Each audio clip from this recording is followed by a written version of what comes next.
Hi, I'm Gloria, Chartered Professional Accountant and Certified Public Accountant. Today we will teach you how to budget. Yes, how to budget. We all want to budget. I mean, life is surrounded by budget. Without you budgeting, you wouldn't know what to do with the money. You think you do, but believe me, at the end of the month, you will ask yourself what happened. So here are 3 simple steps to creating a budget that will not only work in 1 month or 2 months, that can last you a lifetime, to a point where you can even share with your friends and family. So step number 1 in making an effective budget is to write it down.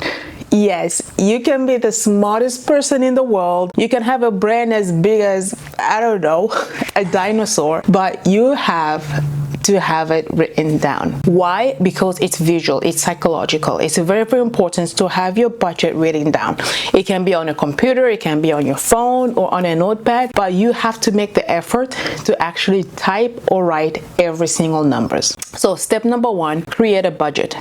You have to be realistic. It's nice wanting to save 70%, 100% of your income, but at the same time, you will be upset at the end of the month knowing that you actually cannot afford anything. So make sure that you write down your budget and you are realistic. So what goes in your budget? The first thing that goes in your budget is your income. All sort of income, from employment, from your business, if you're receiving support, any and all sort of income, you have to write it down. Now, how do you write it down? You don't only write it down, Monday I'm getting $100, Tuesday I'm getting 200.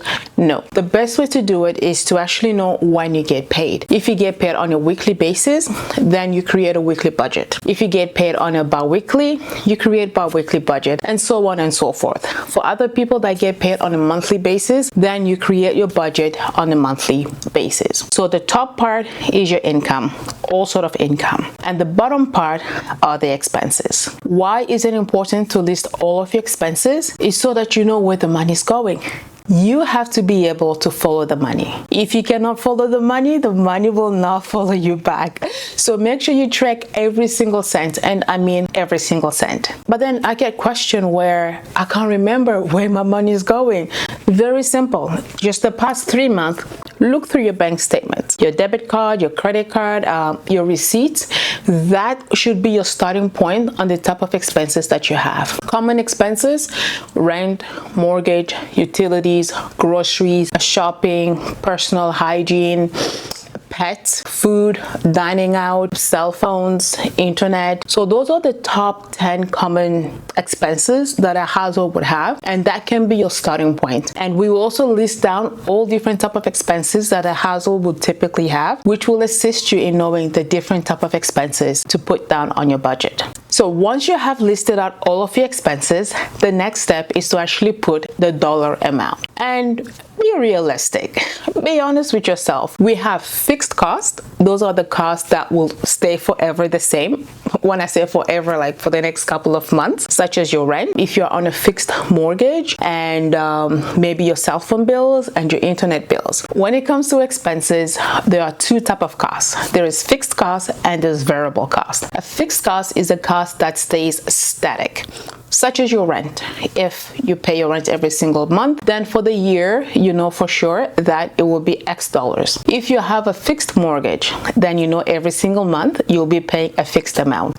Fixed cost is what you should put first because you know the amount will remain the same. The next category of expenses are variable costs. Variable costs are costs that fluctuate. It changes month by month, such as your grocery bill, maybe your internet bill, maybe your phone bill. So variable costs that changes your grocery bills, your internet bills, your cell phone bill. So those are the costs that fluctuate, and what we recommend is to use the highest amount, because the last thing you want to do is to under budget, and at the end of the month you'll be out of cash. So always use the highest amount. And of course, the third type of cost we have is other one-time costs that you never even thought that you could possibly have. Repairs, maintenance. If you have a car, you have to bring it to the garage to get it fixed. Or maybe you plan a vacation with friends and family, eating out, dining out, spoiling yourself. So that's the type of cost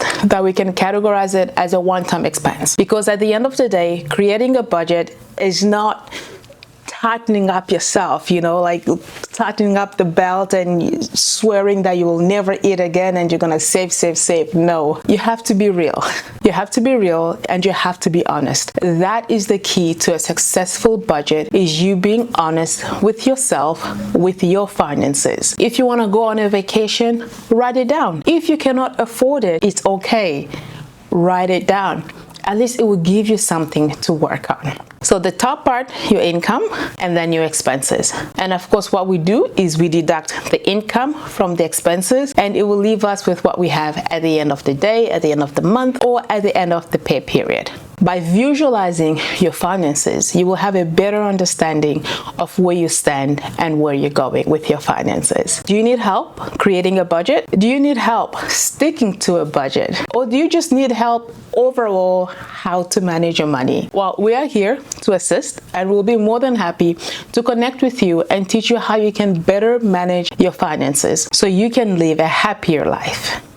Feel free to reach out at any time. We are happy to help.